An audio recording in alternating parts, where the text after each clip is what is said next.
Hello, everyone, and welcome back to the Beatles Forever. Today, we're going to take a look at some of the friendships that the Beatles had, sometimes with each other, and most of the time there was other friends that they had. And we'll start with John Lennon. And John's best friend was Pete Shotton, and he was a childhood friend of John's. And he wrote a book, according to Billboard.com, and it was a 1983 autobiography of my life, co-authored with Nicholas Schaffner, and Shotton said he couldn't recall ever not knowing Lennon. My memories of the two of us go back so far, I barely remember a time when there was no John Lennon in my life, his book begins. And they grow up together in Woolton, where Lennon lived on Love Avenue in a house called Mendip's, and Shotton lived just around the corner on Vale Road. According to Bill Harries of John Lennon Encyclopedia, both Shotton's mother Bess and Lennon's Aunt Mimi, who raised him, thought that each was a bad influence on the other. Lennon called the two of them Shannon and Charlotten, and Michael A. Hill, who knew Lennon as a youngster and is the author of John Lennon, the Boy Who Became a Legend, called Shotton Lennon's partner in mischief and mayhem. And then Pete said he had an early memory of John being upset with him for calling him Winnie. Pete was making fun of John's middle name, which was Winston, and John pretended not to notice when Pete did it in public.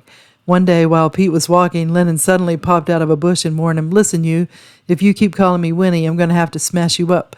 "Well then, Winnie, you'll have to prove it first, and I'd like to see you try," Shotton replied. Lennon then jumped on top of Shotton, pinned his wrist, and told him he wasn't going to use the name anymore.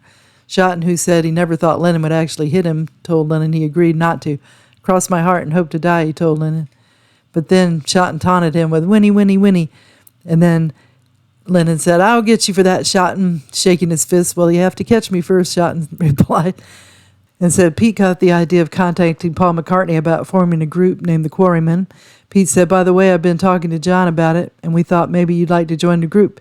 He wrote that McCartney thought for a minute and then said, "Oh, all right," and took off on his bicycle to go home.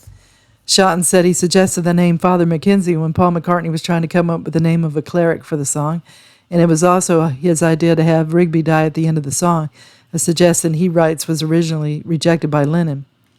And then John Lennon and George Harrison bought a supermarket on Hayling Island and gave it to Shotton to run.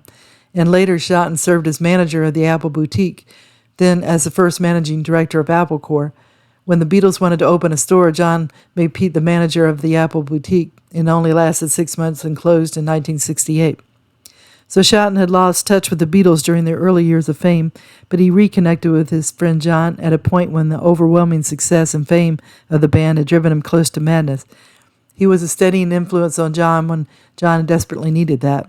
And though John became friends with George and Ringo, Paul, Shotton found was a more difficult person. He never knew what Paul was feeling.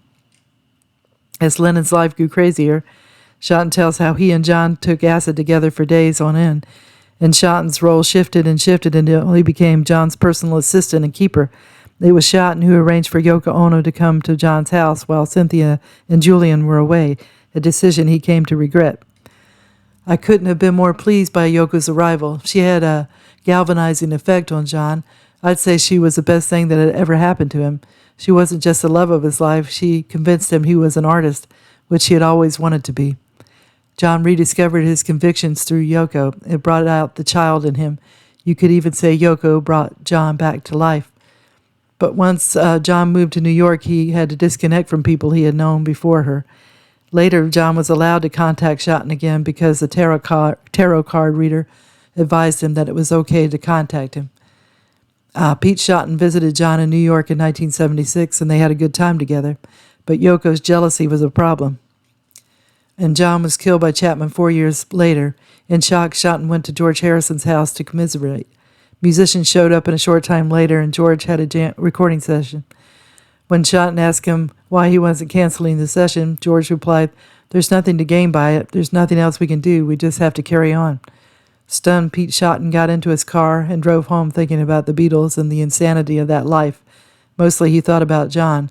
What a life, what a effing life, and what an end, what a effing end. I'm sure it was hard to lose a friend after all the years that they've been in each other's company, and what a great friendship they had. So Pete Shotton, He died on March 24th, 2017, of a heart attack at the age of 75. Well, Paul McCartney's best friend, I would have to say it was John Lennon. Paul met John Lennon when he was 15 and John was 16, and it was at the church fete, and John was up on stage with his group, the Quarrymen, and Paul thought that John had the most stage presence, and John was impressed with Paul's knowledge of music. Later, the Quarrymen disbanded, but John Lennon, Paul McCartney, and George Harrison, who had joined when John was impressed by George's guitar work, even though he felt he was too young to be in the band, they later formed the Beatles. Cynthia Lennon said they were always in contact with each other, whether getting together or phoning, and they collaborated with each other on songs. And John and Yoko were doing an interview with Mike Douglas, and John said that if you can't have a fight with your best friend, who can you have a fight with? He said they were okay, him and Paul. They went to dinner with each other last week, and that was in 1972. So Paul and John bonded over things they both shared. Both of them lost their mom when they were young, and they shared a love of music and rock and roll. In an article from biography.com, Lennon and McCartney always understood that their kinship couldn't be replicated. John and me, we were kids growing up together in the same environment with the same influences, McCartney told Rolling Stone in 2016. He knows the records I know. I know the records he knows. You're writing your first little innocent songs together, then you're writing something that gets recorded. Each year goes by and you get the cooler clothes, then you write the cooler song to go with the cooler clothes. We were on the same escalator, on the same step of the escalator all the way. It's irreplaceable, that time, friendship and bonding. In short, they were family. He's like a brother. I love him. Lennon, who was shot dead on December 8th, 1980, said in one of his last interviews, families, we certainly have our ups and downs and our quarrels, but at the end of the day, when all is said and done, I would do anything for him, and I think he would do anything for me. Paul and John didn't communicate after the band broke up due to business problems, but when John had his lost weekend, the time he had separated from Yoko due to her insistence, he met up with Paul in 1974 while doing a record with Harry Nilsson. He was producing it. And they started jamming together while everyone was watching them. And later on, John and Paul would talk to each other over the phone. McCartney told BBC, I would make calls to John occasionally, and he said, we just talk kids and baking bread. Nowadays, McCartney still dreams about his former best friend, as he revealed on The Late Show in September 2019. The thing is, when you've had a relationship like that for so long, it's such a deep relationship. I love it when people revisit you in your dreams. So I often have band dreams, and they're crazy. And I have a lot of dreams about John, and they're always good. But perhaps his most poignant memory was a seemingly mundane one a few years ago after the band split. He hugged me. It was great because we didn't normally do that, McCartney told Rolling Stone. He said, it's good to touch, and I always remember that. It's good to touch. According to People.com, more than 4 decades after Lennon's death, McCartney still feels the presence of his collaborator when he sits down to compose. As I continue to write my own songs, I'm still very conscious that I don't have him around, but I still have him whispering into my ear after all these years. I'm often second-guessing what John would have thought, this is too soppy, or that he would have said different, so I sometimes change it. But that's what a songwriter is about. You have to be able to look over your own shoulder. Now that John's gone, I can't sit around sighing for the old days. I can't sit around wishing he was still here. Not only can I not replace him, but I don't need to, in some profound sense. And Paul was in a march for gun violence in 2018, and he said, one of my best friends was killed in gun violence, so it was important to him. All the years after John's death, you can see how much Paul still values the friendship they had with his interviews and in his concerts. John is never far from his thoughts. Next, we have George Harrison. His best friend, as everyone knows, is Eric Clapton. And they met when Eric and his band, the Yardbirds, appeared on the Beatles' Christmas show. George and Eric bonded immediately. In the early 1970s, Eric fell in love with George's wife, Patty, and George discovered that Patty and Eric were talking together at a party and asked what was going on. Eric said to George, I'm in love with your wife. Patty had gotten tired of George and his drugs, his spiritual practices, and his infidelities, so she went with Eric, and they stayed together for 4 years. But somehow Eric and George remained great friends, and the same thing happened when George had a fling with Ringo's wife, Maureen. Ringo and George remained friends.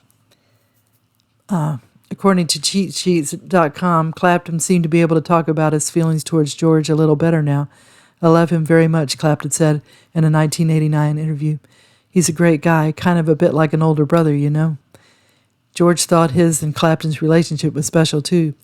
He loved Clapton just as much. In a 1987 interview, George said, "We share the same wife, and I've been friends with Eric for years, and I think I always will be.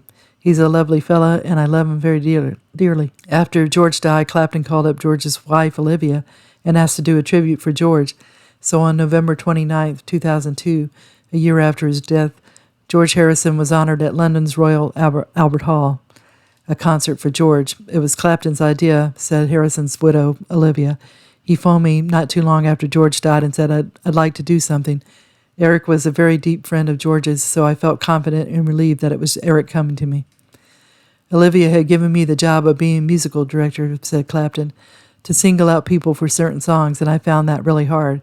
We were all quite protective of our relationships with George.